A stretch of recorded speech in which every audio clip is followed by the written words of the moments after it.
Hello, this is ബിയ from career talks. ഇന്ന് നമ്മുടെ കൂടെ ഉള്ളത് ഒരു സ്പെഷ്യൽ ഗസ്റ്റ് ആണ്. ഒരു യങ് ബിസിനസ് പേഴ്സൺ എന്ന് തന്നെ പറയാൻ പറ്റുന്ന വൺ ടീം സൊല്യൂഷന്റെ chief executive officer mister Arjun Venugopal ആണ്. Sir, welcome to the show. Hi Biya. Hi. Thank you. നമുക്ക് പലരുടെ സംശയമാണ് നോൺ ഐറ്റിയിൽ പഠിച്ചവർക്ക് ഐ ടി ഇൻഡസ്ട്രിയിലേക്ക് വരാൻ ഭയങ്കര പാടാണെന്നുള്ളത്. അല്ല, ഇപ്പോ ഐ ടി ജോലി നോക്കുന്ന ഒരാൾക്ക് അയാൾ ഇപ്പോ ബിടെക്കോ അല്ലെങ്കിൽ അതല്ലേ ഉദ്ദേശിച്ചേ, അല്ലെങ്കിൽ ഐ ടി ബാക്ക്ഗ്രൗണ്ടിൽ നിന്ന് പഠിച്ചവർ തന്നെ ആവണം അങ്ങനെ ഒരു നിർബന്ധവുമില്ല. ഏതൊരു ഡിഗ്രി പഠിച്ചവർക്കോ ഈവൻ +2 പഠിച്ച് കഴിഞ്ഞവർക്കോ എന്നുള്ള ഒരു ബാരിയർ ഒന്നുമില്ല. ഏത് ഡിഗ്രി ആയിക്കോട്ടെ, ഏത് ഡിപ്ലോമ ആയിക്കോട്ടെ, ഏത് PG ആയിക്കോട്ടെ. പക്ഷെ വേറെ കുറച്ച് സ്കിൽ സെറ്റ് വേണം. അതുണ്ടെങ്കിൽ തീർച്ചയായിട്ടും ഐ ടി ഇൻഡസ്ട്രിയിൽ ജോലി കിട്ടാൻ ഒരു ബുദ്ധിമുട്ടില്ല. ഇപ്പൊ ഐ ടിയിലുള്ളവരുടെ സ്കിൽ ആൻഡ് നോളജ് പോലെ ആയിരിക്കത്തില്ല നോൺ ഐ ടിയിൽ നിന്ന് വരുന്നവർക്ക്.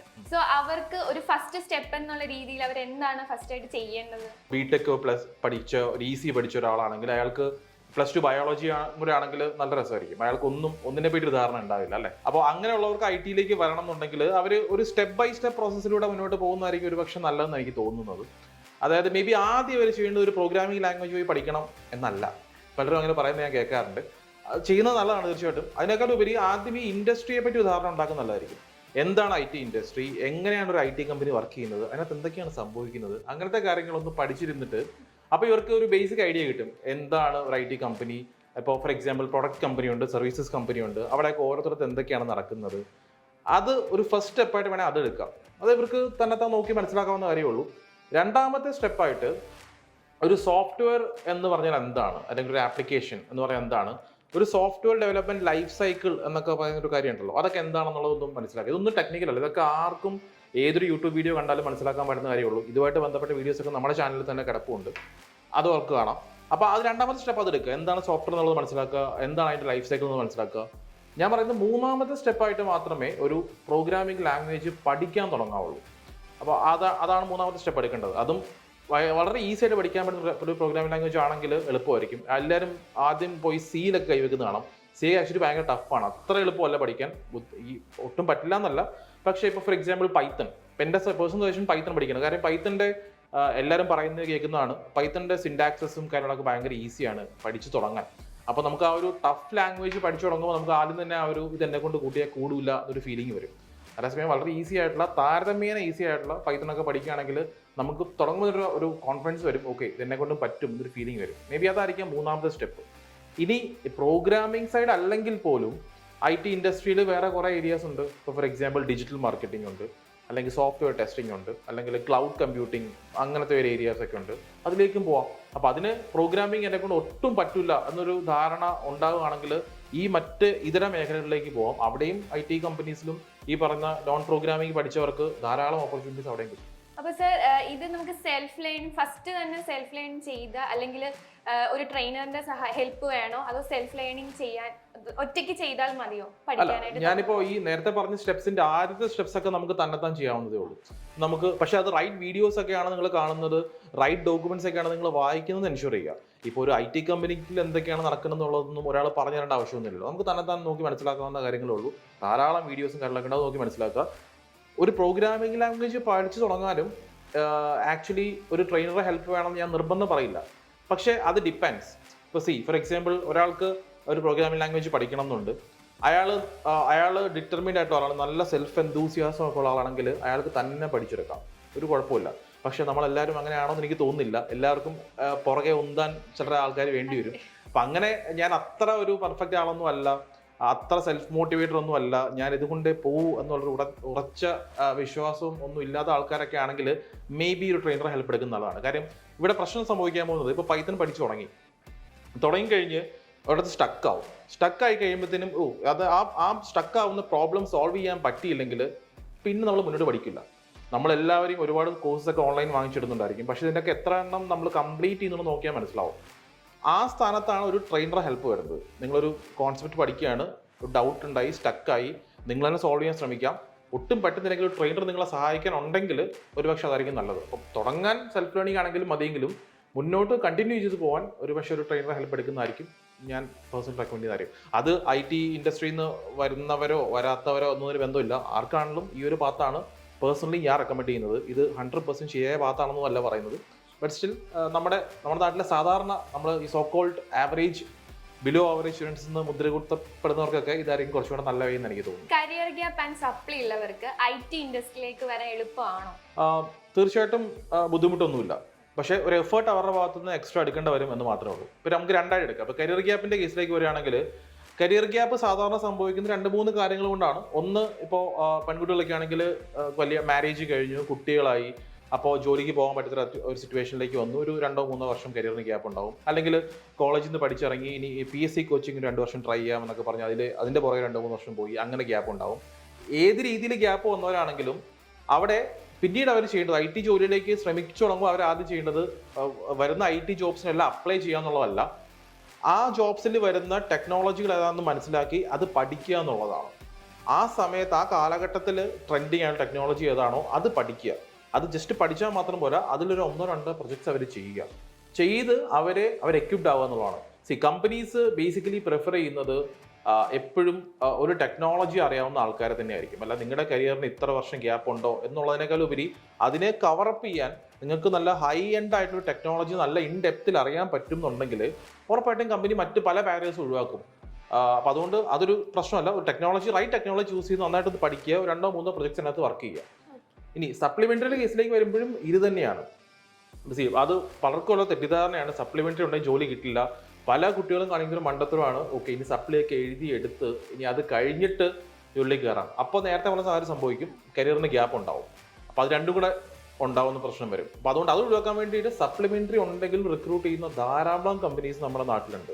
ഇപ്പോൾ 1 ടീമിലൊക്കെ പഠിച്ചിട്ട് ഒരുപാട് കുട്ടികൾ സപ്ലിമെന്ററി ഉണ്ടായിട്ടും പ്ലേസ്ഡ് ആയി പോയവരുണ്ട്, കരിയർ ഗ്യാപ്പ് ഉണ്ടായിട്ട് പ്ലേസ്ഡ് ആയി പോയവരുണ്ട്. സപ്ലിമെന്ററിയിലേക്ക് വരുമ്പോഴത്തേനും അവരും ചെയ്യേണ്ട ഇതാണ്, അവർ സപ്ലിമെന്ററി ഉണ്ടത് എൻ്റെ ഒരു വലിയ പ്രശ്നമാണെന്ന് മനസ്സിലാക്കി നിൽക്കാതെ അവരും ഈ പറഞ്ഞ ടെക്നോളജി പഠിക്കുക. ഇപ്പോൾ എല്ലാത്തിലേക്കും ഞാൻ സമ്മറൈസ് ചെയ്യുന്നത് ഒരു പുതിയ ടെക്നോളജി പഠിക്കുക എന്നുള്ള കാര്യത്തിലാണ്. പഠിക്കുക, അവരെ സ്വയം എക്വിപ്പ് ചെയ്യുക, അതിനകത്ത് വരുന്ന ഇന്റർവ്യൂസിനൊക്കെ കയറി അപ്ലൈ ചെയ്യുക. ഇപ്പോൾ നമ്മൾ ഈ പറയുന്ന സോക്കോൾ Tier 1, Tier 2 കമ്പനീസ്, ഇപ്പോൾ TCSോ ഇൻഫോസിസോ UST ഗ്ലോബലോ ഗൂഗിൾ, ആമസോൺ പോലത്തെ കമ്പനീസ് ഒന്നും സപ്ലിമെന്ററി ഉള്ളവരെ ഇന്റർവ്യൂവിൽ ഇൻവൈറ്റ് ചെയ്യത്തില്ലായിരിക്കും. പക്ഷേ അതല്ലാതെ ധാരാളം കമ്പനീസ് ഉണ്ട് നമ്മുടെ നാട്ടിൽ, ഇൻഫോ പാർക്കിലും ടെക്നോ പാർക്കിലൊക്കെ. അവിടെയൊക്കെ സപ്ലിമെന്ററി ഉണ്ടെങ്കിൽ പോലും നിങ്ങൾക്ക് അപ്ലൈ വരെ ചെയ്യാം, ഇന്റർവ്യൂവും പാസ്സാവും, ജോലിയും കിട്ടും. ഇവിടെ പഠിച്ച ഒരുപാട് കുട്ടികളുടെ കേസ് നമുക്ക് അങ്ങനെ അറിയാൻ പറ്റുന്നതാണ്. പക്ഷേ എന്ന് പറഞ്ഞത് ആ സപ്ലിമെന്ററി വിടണം എന്ന് ഞാൻ പറയത്തില്ല. അവർക്ക് ആ ജോലിയിൽ നിന്നുകൊണ്ട് തന്നെ സപ്ലിമെന്ററി എക്സാംസ് ഒക്കെ എഴുതിയെടുക്കുക, അരിയേഴ്സ് ക്ലിയർ ചെയ്യാനൊക്കെ ശ്രമവും വേണം. പക്ഷെ ജോലി കിട്ടാൻ ഇത് രണ്ടും, കരിയർ ഗ്യാപ്പും സപ്ലിമെന്ററിയും ഒരു പ്രശ്നമേ അല്ല. ഒരു റൈറ്റ് സ്കിൽസ് അക്വയർ ചെയ്യാൻ പറ്റും, നല്ല എഫേർട്ട് എടുക്കാൻ പറ്റുമെങ്കിൽ തീർച്ചയായിട്ടും അവർക്കത് കണ്ടെത്താൻ സാധിക്കുന്നതാണ്. അപ്പൊ ഈ പ്രൈവറ്റ് ജോലി എന്ന് പറയുന്നത് സെക്യൂർഡ് ആണോ ശരിക്കും? അതൊരു കുഴപ്പിക്കുന്ന ചോദ്യമാണ് ആക്ച്വലി. ഒരു ജോലിയും സെക്യൂർഡ് ആണോ എന്ന് ചോദിച്ചാൽ അല്ലെന്ന് ഞാൻ പറയുള്ളൂ. അപ്പോൾ പ്രൈവറ്റ് ജോലി, എനി കൈൻഡ് ഓഫ് പ്രൈവറ്റ് ജോബോ, IT ആയിക്കോട്ടെ, മറ്റെന്ത് ജോബോ ആയിക്കോട്ടെ, മാർക്കറ്റിംഗ് അല്ലെങ്കിൽ സെയിൽസ് എന്തും ആയിക്കോട്ടെ, നമ്മൾ ആ ജോലിയിൽ പെർഫോം ചെയ്യുന്നില്ല എന്നുണ്ടെങ്കിൽ, നമുക്ക് അവിടെ സ്കില്ലപ്പ് ചെയ്യാൻ പറ്റുന്നില്ല എന്നുണ്ടെങ്കിൽ ഒരു ജോലിയും സെക്യൂർ അല്ല ആക്ച്വലി. സോ ഒരു ജോലി കിട്ടി എന്ന് പറയുന്നത് ഒന്നിൻ്റെയും അവസാനമല്ല, പലതിൻ്റെയും തുടക്കമാണ്. ഒരു കമ്പനി കയറി എന്ന് പറഞ്ഞാൽ ഞാൻ എല്ലാം തികഞ്ഞു, എനിക്ക് കുഴപ്പമില്ല എന്ന് പേടിച്ച് ആ പേടിയൊക്കെ മാറ്റി ചിരിക്കാൻ നമുക്ക് സമയമില്ല. അവിടെ ഇരുന്നുകൊണ്ടും പുതിയ ടെക്നോളജിയിൽ പഠിക്കുക, പുതിയ സ്കിൽസ് അക്വയർ ചെയ്യുക, സോ ദാറ്റ് നിങ്ങൾക്കൊക്കെ ആ കമ്പനിയിലെ ഒരു മോസ്റ്റ് വാണ്ടഡ് എംപ്ലോയി ആയി മാറാൻ പറ്റും. എപ്പോഴും നമ്മൾ പറയാനുള്ള കാര്യം അതാണ്, നിങ്ങൾ ആ കമ്പനിക്ക് നിങ്ങളെ വേണമെന്നൊരു ഫീലിംഗ് ഉണ്ടാക്കിയെടുക്കുക. ഇല്ലെങ്കിൽ ആ പൊസിഷനിലേക്ക് നിങ്ങളെക്കാളും ബെറ്റർ ആയിട്ട് ട്രാവൽ ചെയ്യുമ്പോൾ കമ്പനി നിങ്ങൾ റീപ്ലേസ് ചെയ്യും. അതുകൊണ്ട് ജോബ് സെക്യൂരിറ്റി എന്ന് പറയുന്നത് നിങ്ങളുടെ പെർഫോമൻസിനെ അടിസ്ഥാനപ്പെടുത്തി മാത്രമായിരിക്കും. ഒരിക്കലും ഒരു ഫിക്സഡ് ആയിട്ട് നമുക്ക് അടുത്ത 50 വർഷം ഇവിടെ വർക്ക് ചെയ്യാം എന്നുള്ള ഒരു വിശ്വാസവും നമുക്ക് ആർക്കും വേണ്ട. ബിക്കോസ് അത് നമ്മുടെ പെർഫോമൻസ് ഓക്കെ ആണെങ്കിൽ കമ്പനി നമ്മളെ പിടിച്ചു നിർത്താൻ ശ്രമിക്കും തീർച്ചയായിട്ടും. നമ്മുടെ അണ്ടർ പെർഫോമിംഗ് ആണെങ്കിൽ ഒരു കമ്പനിക്കും അണ്ടർ പെർഫോമിംഗ് ആയിട്ടൊരു എംപ്ലോയിയെ ടീമിൽ ഉണ്ടാവണം എന്ന് താല്പര്യമൊന്നും ഉണ്ടാവില്ല. അപ്പോൾ സ്വാഭാവികമായിട്ടും മറ്റ് റീപ്ലേസ്മെന്റ്സിലേക്ക് നോക്കും. അതുകൊണ്ട് സെക്യൂർ ആണോ ചോദിച്ചാൽ അതെ, ഇഫ് യു ആർ സ്കിൽഡ്. അപ്പോൾ ഇപ്പോൾ സാർ പറഞ്ഞല്ലോ ഇൻഫോ പാർക്ക്, ടെക്നോ പാർക്കിലൊക്കെ നമുക്ക് ജോബ് കിട്ടാൻ എളുപ്പമാണ്. സോ ഈ നമുക്ക് ചിലവർക്കൊക്കെ ഇപ്പൊ ഇന്നീഡ് ലിങ്ക്ഡിനിലൊക്കെ നമുക്ക് ജോലിക്ക് അപ്ലൈ ചെയ്യാവുന്നതാണ്. സോ ഈ ഡേ ടു ഡേ നമുക്ക് അതിന്റെ ഇപ്പൊ ഇൻഫോ പാർക്കിലൊക്കെ വേക്കൻസീസ് ഉണ്ടെന്ന് എങ്ങനെ നമുക്ക് അറിയാൻ പറ്റും? ആദ്യം ഉണ്ട്, ഇൻഫോ പാർക്കിലും ടെക്നോ പാർക്കിലും ജോലി കിട്ടാൻ എളുപ്പമാണെന്നല്ല, നമുക്ക് അതിലേക്കുള്ള മാർഗ്ഗങ്ങൾ എളുപ്പമാണ് തീർച്ചയായിട്ടും. ഇപ്പോൾ ബിയ പറഞ്ഞ പോലെ നമുക്ക് 2-3 ഓപ്ഷൻസ് അതിനകത്തുണ്ട്. ഒന്ന്, പലർക്കും അറിയാൻ വയ്യാത്തൊരു കാര്യം, ഇൻഫോ പാർക്കിന്റെയും ടെക്നോ പാർക്കിന്റെയും വെബ്സൈറ്റ്സ് ഉണ്ട്. അപ്പോൾ അതിൽ 2 കോളംസ് ഉണ്ട്, ജോബ് സെർച്ച് എന്ന് പറയുന്നത്. അപ്പോൾ അതിൽ അവർക്ക് കയറിയിട്ട് അവർക്ക് അറിയാവുന്ന ടെക്നോളജി സെർച്ച് ചെയ്തിട്ട് ജോബ്സ് കണ്ടെത്താം. അതുപോലെ തന്നെ ഈ ടെക്നോ പാർക്കിന്റെ മൈ ടെക്നോ പാർക്ക് എന്ന് പറഞ്ഞ ആപ്പുകളും മറ്റു കാര്യങ്ങളും പലതുണ്ട്. ഇതുമായിട്ട് ബന്ധപ്പെട്ട എക്സ്ക്ലൂസീവ് വീഡിയോ നമ്മൾ ചെയ്തിട്ടുണ്ട്, അത് വേണം നമുക്കിവിടെ പിൻ ചെയ്യാം, അവർക്ക് കാണുകയും ചെയ്യാം. ജോബ്സ് ടെക്നോ പാർക്കിലും ഇൻഫോ പാർക്കിലും ഇഷ്ടം പോലെ ഉണ്ട്. പക്ഷേ surprising fact is that Info പാർക്കിലും ടെക്നോ പാർക്കിലും മാത്രം ഫോക്കസ് ചെയ്ത് ഫ്രഷേഴ്സ് ഒരിക്കലും അപ്ലൈ ചെയ്യരുതെന്ന് ഞാൻ പറയുള്ളൂ. ബിക്കോസ് ഇൻഫോപാർക്ക് ആൻഡ് ടെക്നോപാർക്ക് കമ്പനീസിന് ആൾക്കാരെ കിട്ടാൻ ഒരു ബുദ്ധിമുട്ടുമില്ല. അവരവരുടെ വെബ്സൈറ്റിൽ പോയി പബ്ലിഷ് ചെയ്താൽ തന്നെ ഇഷ്ടംപോലെ CVs അവർ വരും. എന്നാൽ ഇതിൻ്റെ പുറത്ത് കുറേ കമ്പനീസ് ഉണ്ട്. ഇൻഫോപാർക്കിൻ്റെ പുറത്ത് നല്ല എംപ്ലോയി ഫ്രണ്ട്ലി ആയിട്ടുള്ള നല്ല പ്രൊഫൈൽ ഓഫർ ചെയ്യുന്ന നല്ല സാലറി ഓഫർ ചെയ്യുന്ന കമ്പനീസ് ഇഷ്ടം പോലെ ഉണ്ട്. അപ്പോൾ ഒരിക്കലും ഇൻഫോപാർക്ക് ടെക്നോപാർക്ക് എന്നൊരു ക്രൈറ്റീരിയ ആക്കി വെക്കാതെ അതിന് പുറത്തും സെർച്ച് ചെയ്യുക. അതിന് ഇപ്പോൾ നേരത്തെ ബിയ പറഞ്ഞ പോലെ നമുക്ക് ഇൻഡീഡോ അല്ലെങ്കിൽ നോക്കറിയോ ലിങ്ക്ഡിൻ ഡെഫിനറ്റ്ലി ഉപയോഗിക്കാം. ഈവൻ ഇൻസ്റ്റാഗ്രാം നമുക്ക് ഉപയോഗിക്കാം. ഇപ്പോൾ ഇൻസ്റ്റാഗ്രാമിലൊക്കെ പല കമ്പനീസും വേക്കൻസീസ് പോസ്റ്റ് ചെയ്യുന്നുണ്ട്. അപ്പോൾ നമുക്കറിയാവുന്ന കമ്പനീസൊക്കെ ഇൻസ്റ്റാഗ്രാം പേജ് കയറി ഫോളോ ചെയ്യുക, അങ്ങനെയൊക്കെ ചെയ്യാം. അപ്പോൾ ഇൻഫോപാർക്ക് ടെക്നോപാർക്ക് എന്നുള്ള ലിമിറ്റേഷൻ മാത്രം വെക്കണ്ട. അതിന് പുറത്തും ധാരാളം കമ്പനീസ് ഉണ്ട്. അത് കിട്ടാനായിരിക്കും കുറച്ചുകൂടെ നമുക്ക് എളുപ്പമെന്ന് എനിക്ക് തോന്നുന്നു. സാർ ഇപ്പോൾ നോൺ IT-യിൽ നിന്നും IT ഇൻഡസ്ട്രിയിലേക്ക് വന്നു. ഇപ്പോൾ വൺ ടീം സൊല്യൂഷൻ സ്റ്റാർട്ട് ചെയ്യും. അപ്പോൾ സാറിൻ്റെ ഒരു ജേർണി ഉണ്ടല്ലോ, അതൊന്ന് ജസ്റ്റ് ഒന്ന് എക്സ്പ്ലെയിൻ ചെയ്യുമോ? നമുക്ക് കേൾക്കുന്നവർക്ക് ഒരു മോട്ടിവേഷൻ ആവും. ഓക്കെ, അത് എത്ര പേർക്ക് മോട്ടിവേഷൻ ആവുമെന്ന് എനിക്കറിയില്ല. അതുമാത്രം പറയാനുള്ള സ്റ്റോറി ഒന്നുമില്ല. ഞാൻ ഒബിയസ്ലി ഞാൻ +2 പഠിച്ചത് ബയോളജി ആയിരുന്നു. അതിനുശേഷം ബിടെക് ആണ് പഠിച്ചത്. ബിടെക്കിൻ്റെ ഫസ്റ്റ് ഇയറിലൊക്കെ C പ്രോഗ്രാമിംഗ് കാണുമ്പോൾ നമ്മൾ ഈ വേറെ ഏതോ ഭാഷ കാണുന്ന ഒരു ഫീലിംഗ് എനിക്ക് ഉണ്ടായിരുന്നത്. അപ്പോൾ അതിൽ നിന്ന് അപ്പോൾ അന്ന് കോളേജിൽ പഠിച്ചിറങ്ങി എനിക്ക് സപ്ലിമെൻ്ററീസ് ഒക്കെ ഉണ്ടായിരുന്നു. ഞാൻ ഓപ്പണായിട്ട് പറഞ്ഞ എനിക്ക് പ്രശ്നമൊന്നുമില്ല. അപ്പോൾ അതുകൊണ്ട് ഞാൻ ഈ പറഞ്ഞല്ലോ, ഞാൻ അന്ന് സപ്ലിമെൻ്ററി ഉണ്ടായിട്ട് നമുക്ക് പറ്റുന്ന ജോബ് നമ്മൾ ഹണ്ട് ചെയ്യാൻ നോക്കി. ഒരു കമ്പനിയിൽ എനിക്ക് ജോലി കിട്ടി. പക്ഷെ ഞാൻ വർക്ക് ചെയ്ത് തുടങ്ങിയത് മാർക്കറ്റിങ്ങിലാണ്. Which I liked. എനിക്കത് ഇഷ്ടപ്പെട്ട് ഞാൻ ചെയ്തു തുടങ്ങിയതാണ്. ആ കമ്പനിയിൽ 4-5 വർഷം വർക്ക് ചെയ്തു. അതിനുശേഷം ഞാൻ പിന്നെ വേറൊരു കമ്പനിയിലേക്ക് സ്വിച്ച് ചെയ്തു. അതെല്ലാം IT കമ്പനീസിലേക്ക് ഞാൻ സ്വിച്ച് ചെയ്തൊക്കെ ഉണ്ടായിരുന്നത്. പക്ഷെ ഞാൻ അന്ന് വർക്ക് ചെയ്തുകൊണ്ടിരുന്നത് മാർക്കറ്റിംഗ് അല്ലെങ്കിൽ ഡിജിറ്റൽ മാർക്കറ്റിംഗ് ഏരിയയിലാണ്. അപ്പോൾ അതിനെനിക്കൊരു തിരിച്ചറിവ് ഉണ്ടായത് ഈ പ്രോഗ്രാമിംഗ് എന്നെ കൊണ്ട് കൂട്ടിയാൽ കൂടില്ല എന്നെനിക്ക് ആ സത്യം ഞാൻ ആദ്യം മനസ്സിലാക്കിയിട്ടുണ്ടായിരുന്നു. അപ്പോൾ അത് പ്രോഗ്രാമിംഗ് എന്ന് പറയുന്നത് ഒരു എൻഡ് ഓഫ് ദി വേൾഡ് ഒന്നുമല്ല. IT ഇൻഡസ്ട്രിയിൽ വേറെ പല കാര്യങ്ങളും ചെയ്യാൻ പറ്റും.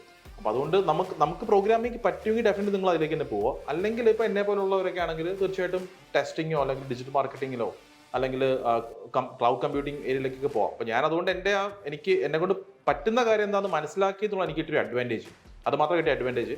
അപ്പോൾ ഞാൻ ഡിജിറ്റൽ മാർക്കറ്റിംഗ് തന്നെ പഠിച്ചു. ഇപ്പോൾ വൺ ടീം സ്റ്റാർട്ട് ചെയ്തതിൻ്റെ ഒബ്ജക്റ്റീവ് തന്നെ അപ്പോൾ ഞാൻ പഠിച്ചിറങ്ങിയപ്പോൾ ഞാൻ ഫേസ് ചെയ്ത കുറേ പ്രോബ്ലംസ് ഒക്കെ ഉണ്ടായിരുന്നു. എങ്ങോട്ട് പോകണം, എന്ത് ചെയ്യണം എന്നറിയില്ല. ഈ അൺഎംപ്ലോയബിലിറ്റി എന്ന് പറഞ്ഞൊരു വലിയ പ്രശ്നം ഉണ്ടായിരുന്നു. അപ്പോൾ അത് സോൾവ് ചെയ്യാനാണ് വൺ ടീമിൻ്റെ ശ്രമവും. അപ്പോൾ അത് ഇത്ര വലിയ ഒരു മോട്ടിവേറ്റിംഗ് ജേർണി ആണോ എന്ന് എനിക്ക് തോന്നുന്നില്ല. ബട്ട് സ്റ്റിൽ അറ്റ്ലീസ്റ്റ് ഒരു ചെറിയ എക്സാമ്പിളാണ്. ഒരു നോൺ IT ബാക്ക്ഗ്രൗണ്ടിൽ നിന്ന് വന്നാൽ പോലും നിങ്ങൾക്ക് IT ഇൻഡസ്ട്രിയിലേക്ക് എൻ്റർ ചെയ്യാനും അവിടെ ഒരു ജോലി കണ്ടെത്താനും അവിടെ ഒരു ഓണ്ടർപ്രണർഷിപ്പ് ജേർണി സ്റ്റാർട്ട് ചെയ്യാനും നിങ്ങൾക്ക് ഒരു ബുദ്ധിമുട്ടുമില്ല. പ്രൊവൈഡഡ് നിങ്ങൾ പോകുന്ന ട്രാക്ക് കറക്റ്റ് ആണോ എന്ന് നോക്കുക എന്നുള്ളത് മാത്രമാണ് എൻ്റെ കാര്യം. Okay, so thank you sir, career ടോക്സിൽ വന്ന് നമ്മുടെ കൂടെ ഇത്ര നേരം സംസാരിച്ചതിനും. സോ ഇതുപോലെയുള്ള ഇൻഡസ്ട്രി എക്സ്പേർട്ടുമായിട്ട് ഇനി ഞാൻ വരുന്നതായിരിക്കും. This is ബിയ from career talks, signing off. By.